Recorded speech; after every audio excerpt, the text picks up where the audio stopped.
عليكم اخواتي، مرحبا بكم في قناه عالمك سيدتي مع ادم.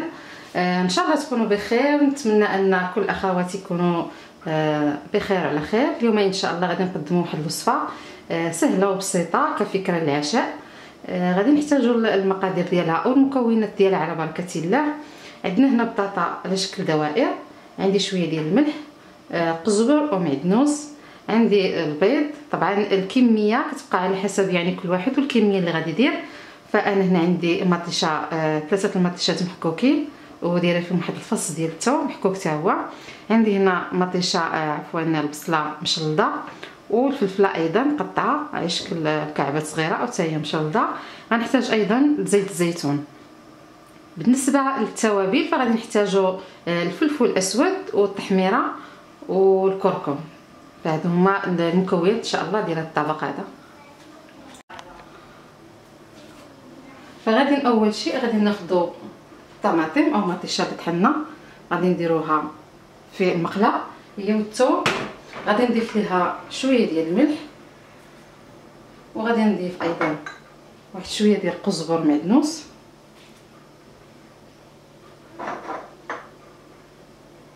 غادي نضيف ايضا واحد شويه ديال زيت الزيتون،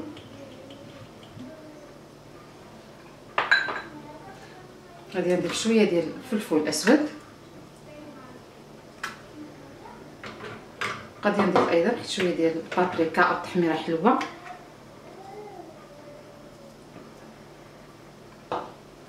وايضا غادي نضيف واحد شويه ديال الكركم.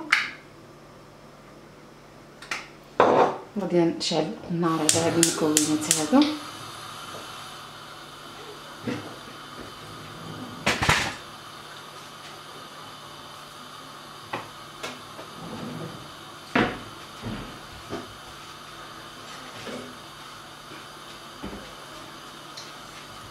غادي نشحروا هاد المطيشه مزيان.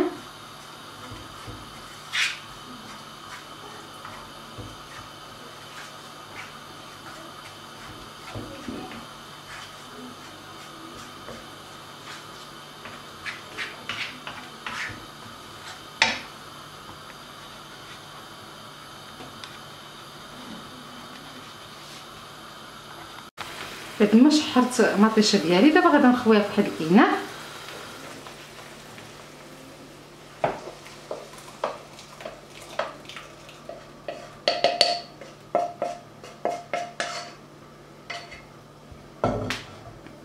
غادي ناخذ البصله هي والفلفله،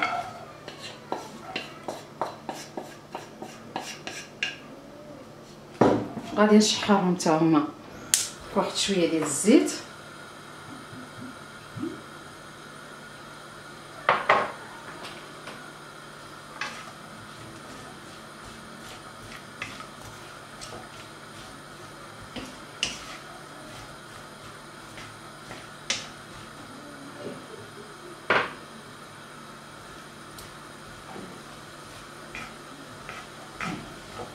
وغادي نخليهم حتى كيطلقوا مزيان يطيبوا، وعاد غنرجعوا ان شاء الله. بعد ما شحرنا البصله والفلفله فانا غادي نحيد نصف الكميه نخليها باش نديرها كطبقه من الفوق البطاطا، وغادي نخلي نصف الكميه في المقله.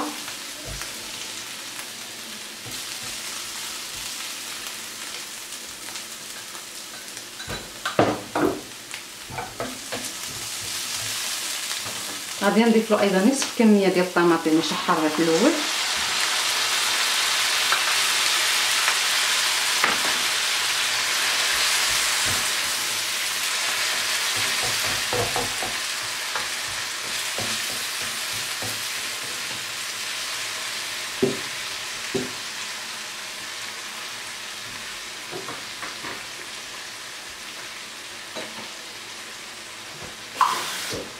غادي نضيف واحد شويه ديال الماء، تقريبا واحد نصف كاس ديال الماء اللي غادي طيب لينا فيه البطاطا، لان البطاطا انا ما سلقتهاش.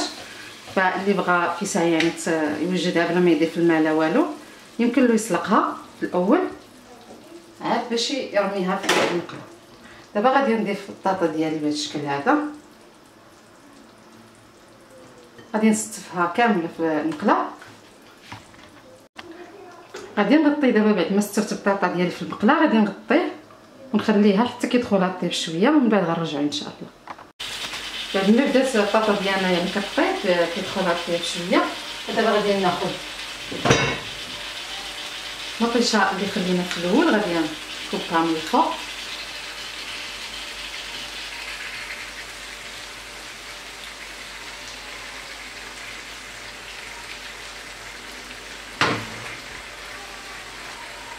غادي نضيف ايضا البصل والفلفله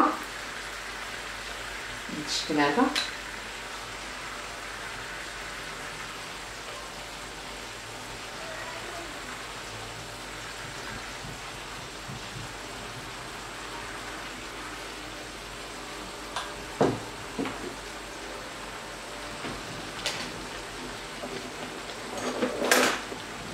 غادي ناخذ البيض ديالي، غادي نضيف له واحد شويه ديال زيت الزيتون،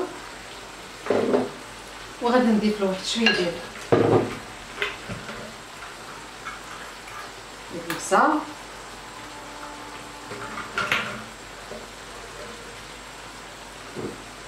بعد ما خديت البيض كيف ما قلت لكم ضفت له شويه ديال زيت الزيتون والابزار وشويه ديال الملح، وغادي نخلطو بهذه الطريقه هذه مزيان،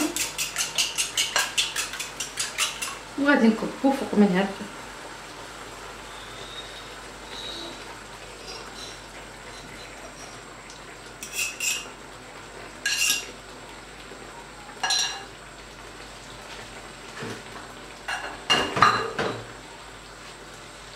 غادي نقص ليها فيه على المهل، نخليها طيب على مهل.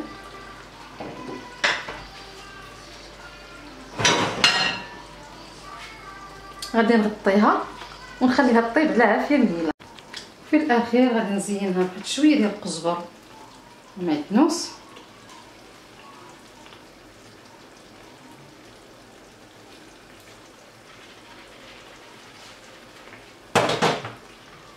وغادي ندير واحد شويه ديال الجبن ديال الموتزاريلا، يمكن لينا الاستغناء عليه. طبعا اللي ما متوفرش عنده او اللي عنده اي جبن، الجبن الاحمر او اي جبن عنده في البيت يمكن يستعملو، كيجي لذيذ في هذه الوصفه هذه.